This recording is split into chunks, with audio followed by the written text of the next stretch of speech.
0230 hours, March 28, 1971. In the suffocating darkness of Quang Tin Province, South Vietnam, 50 silhouettes moved like oil through water. Their bodies were smeared with charcoal dust and grease, rendering them nearly invisible against the night. They wore nothing but khaki shorts.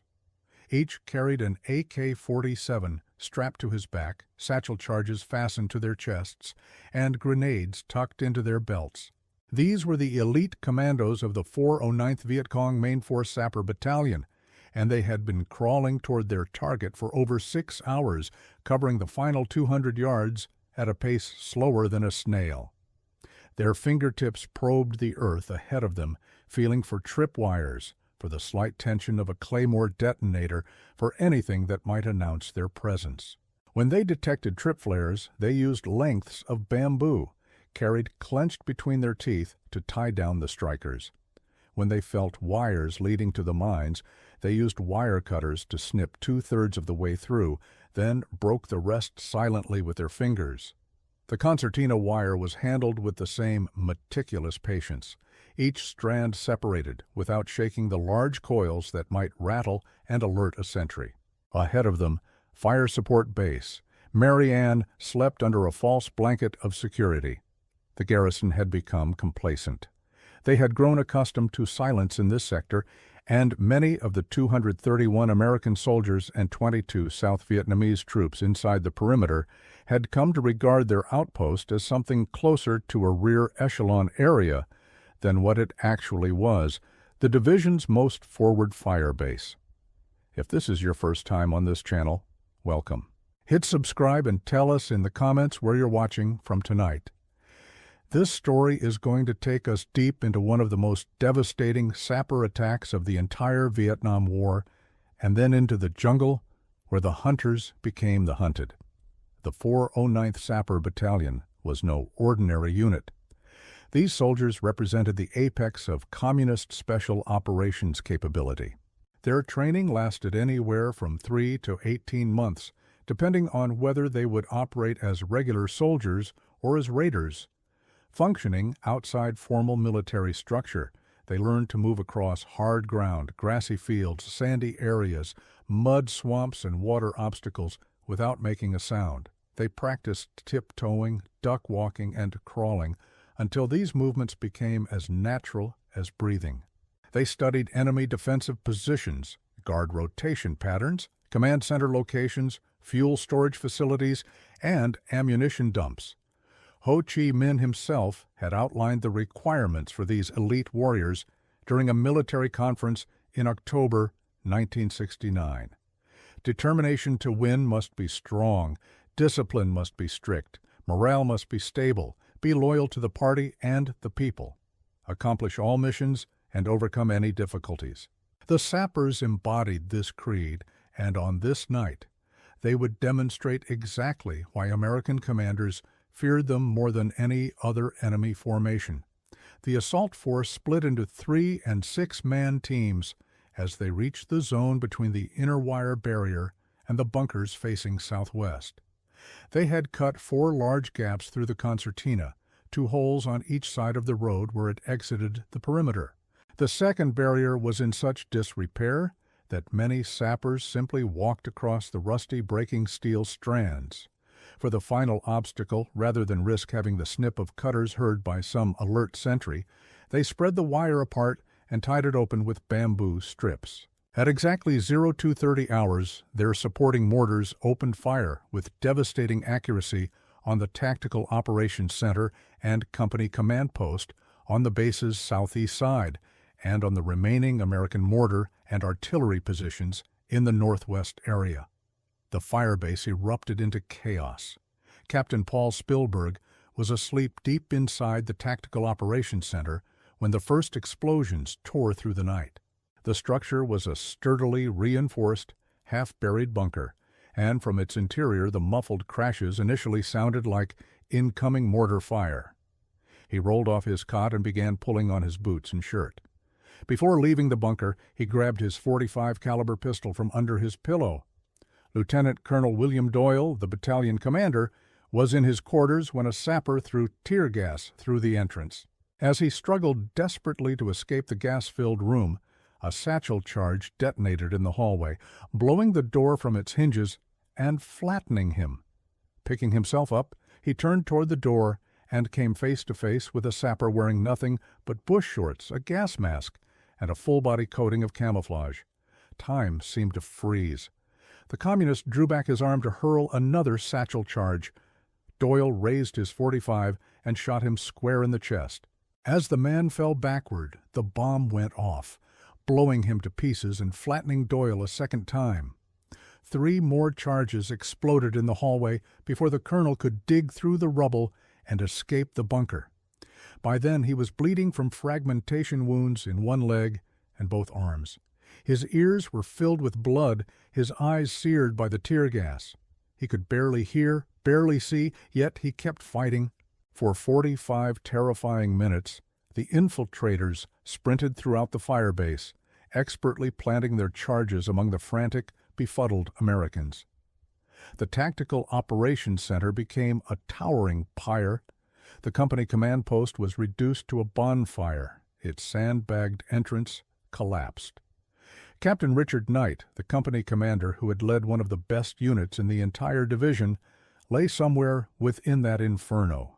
He would never emerge alive. The sappers knew exactly where to strike. They had rehearsed this attack for days, using maps, mock-ups, and diagrams of the target area in drills that lasted until every man could move through the base blindfolded. Their reconnaissance had been thorough. They had collected intelligence from local guerrillas and, according to later American reports, possibly from agents operating inside the fire base itself. Several American survivors would later speak of suspicious behavior by South Vietnamese soldiers in the days before the attack. An ARVN officer had approached American bunkers on the morning of the 27th, asking how soldiers exited the perimeter. He claimed he and his men wanted to go fishing. The Americans found the question peculiar, but they answered anyway. The easiest route in and out, they said, was the south end, on the road running past the rifle range to the water point. That evening, an American soldier observed 15 South Vietnamese soldiers scrambling eagerly onto a departing helicopter. They were thrilled to death, jumping on, pushing each other. The helicopter was so overloaded, the observer wondered if it would even take off. The Americans had no idea what was coming, but in retrospect, it looked like the ARVN did. The attack achieved a level of devastation that shocked the entire American command structure. 30 Americans lay dead. 82 were wounded, including Colonel Doyle and Captain Spilberg.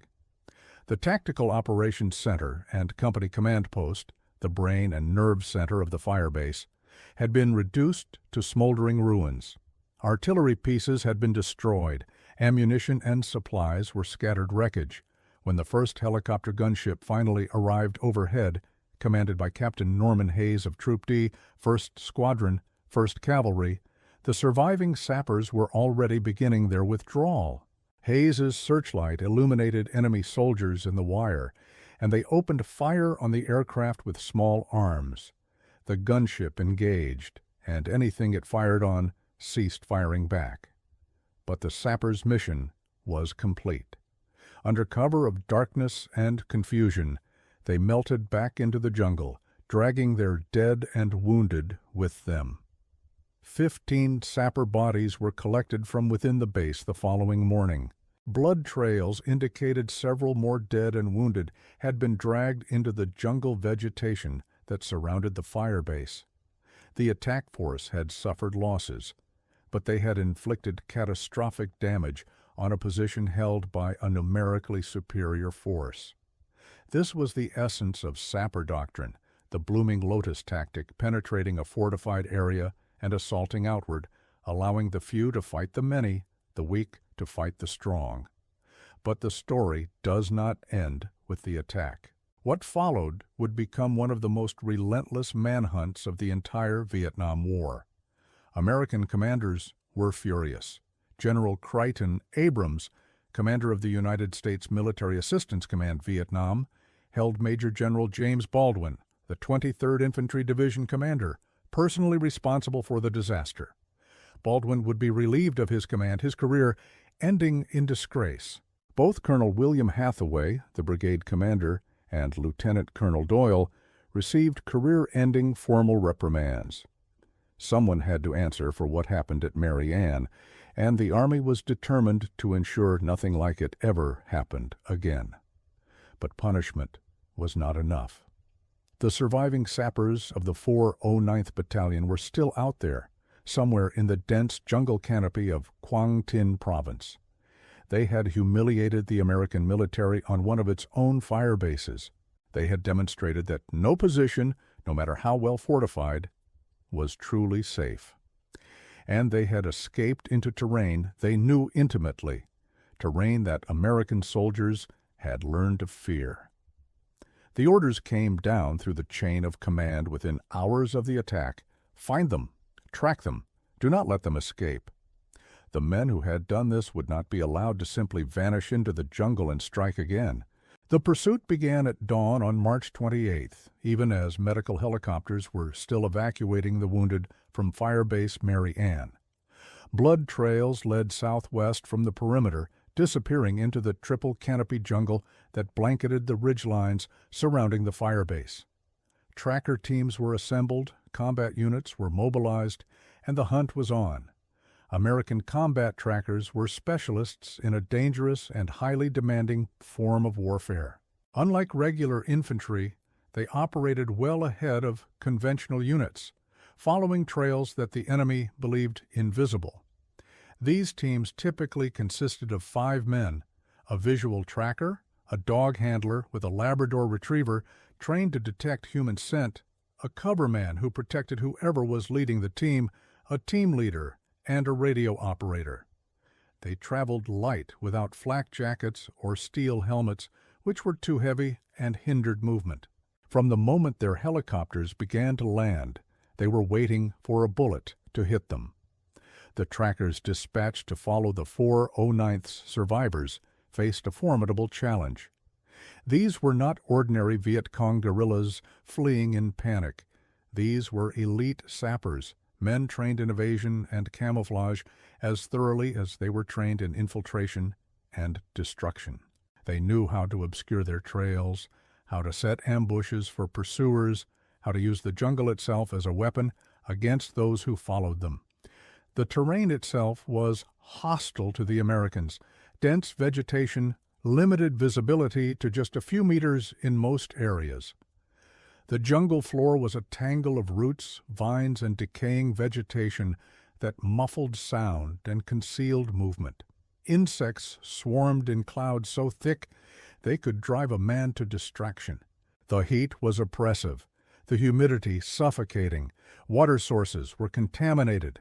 Every step could trigger a booby trap, a pungy stick pit, a concealed explosive left by enemy soldiers who had passed through before. The sappers had several hours head start, and they were moving with desperate speed despite their casualties. The men they were dragging with them, the wounded and the dead they refused to leave behind, slowed their progress, but they were still covering ground faster than anyone had anticipated. The blood trails grew fainter as the wounded were bandaged or expired. The tracks became harder to follow as the sappers took to rocky ground and streams that left no footprints. But the trackers were relentless. The Labrador retrievers could detect human scent even when visual signs disappeared.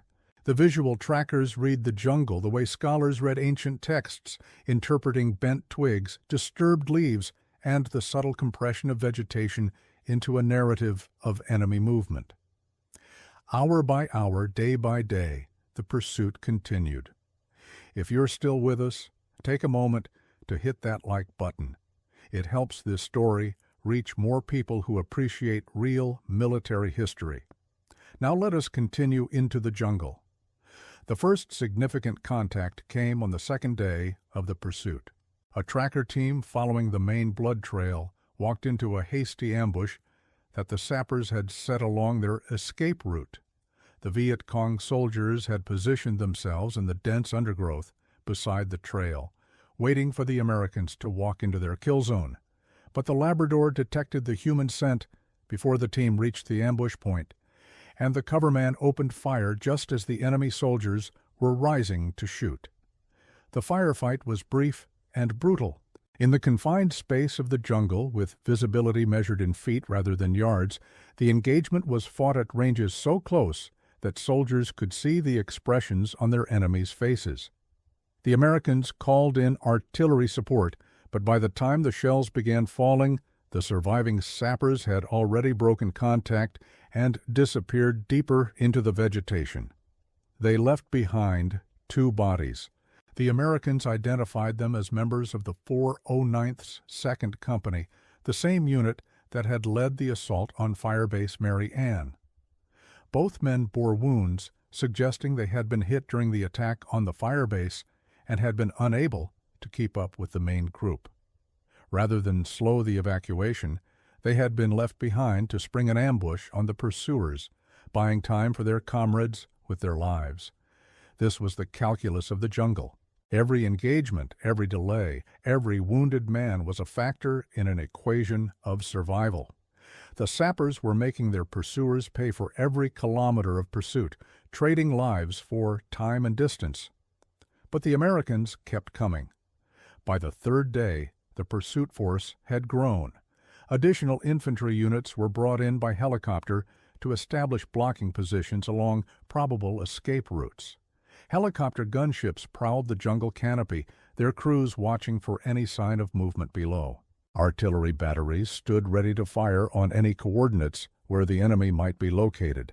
The Americans were throwing everything they had at the problem, determined to prevent the sappers from reaching sanctuary. But the jungle was vast, and the sappers were skilled at using it to their advantage.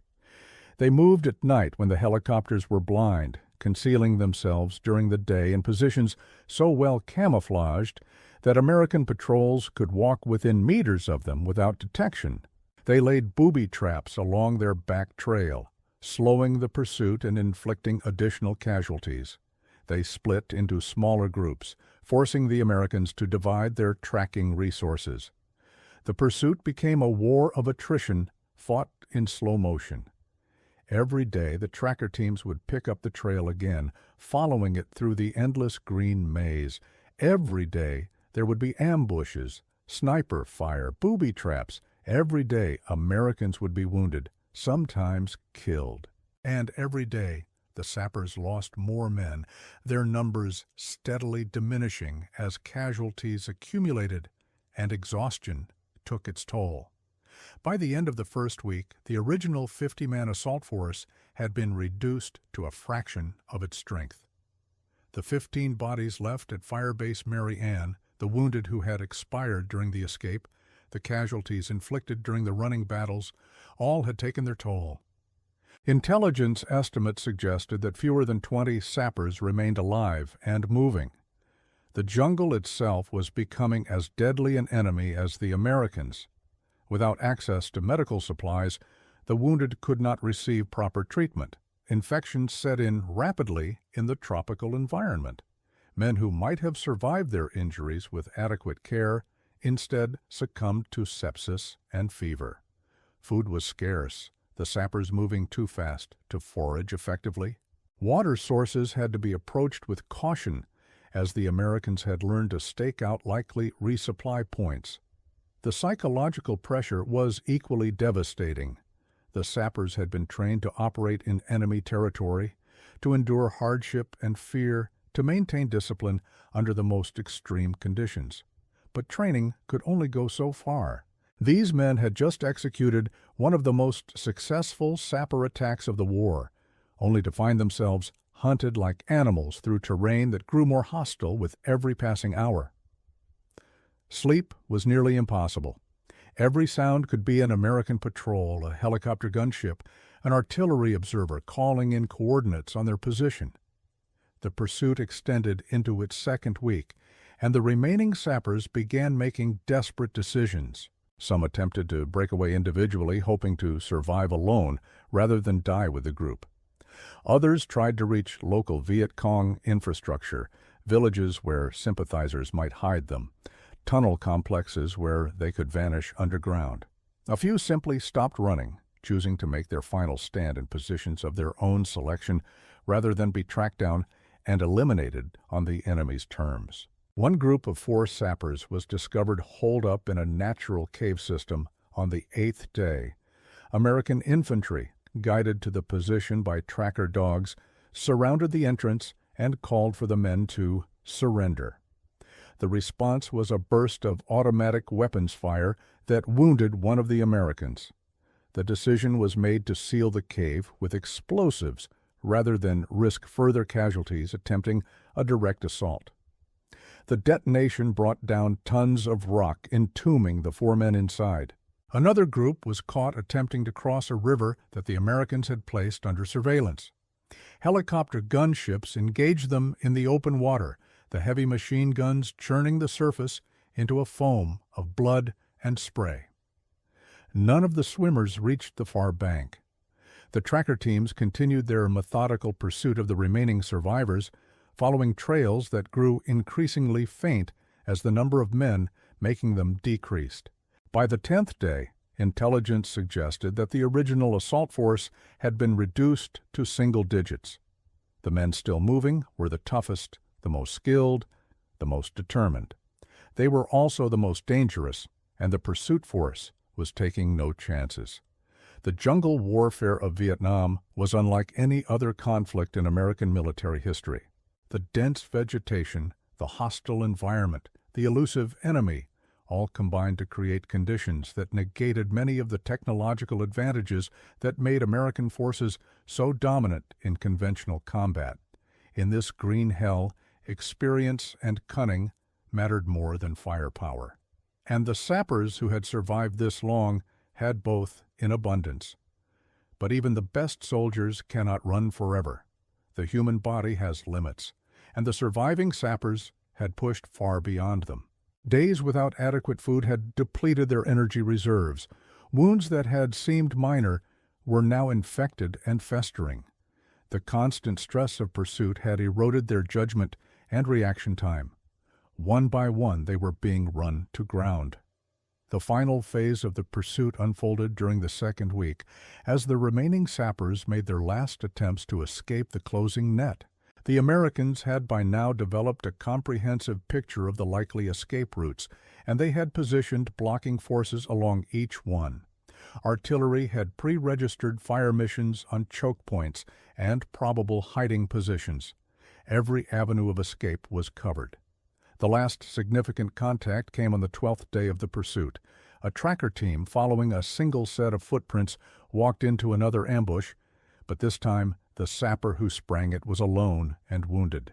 He fired a single magazine from his AK-47 before the Americans overwhelmed his position. When they reached his body, they found a man so emaciated and exhausted that he had probably been unable to flee even if he had wanted to. His weapon was empty. He had no ammunition left. He had chosen to die fighting rather than be captured.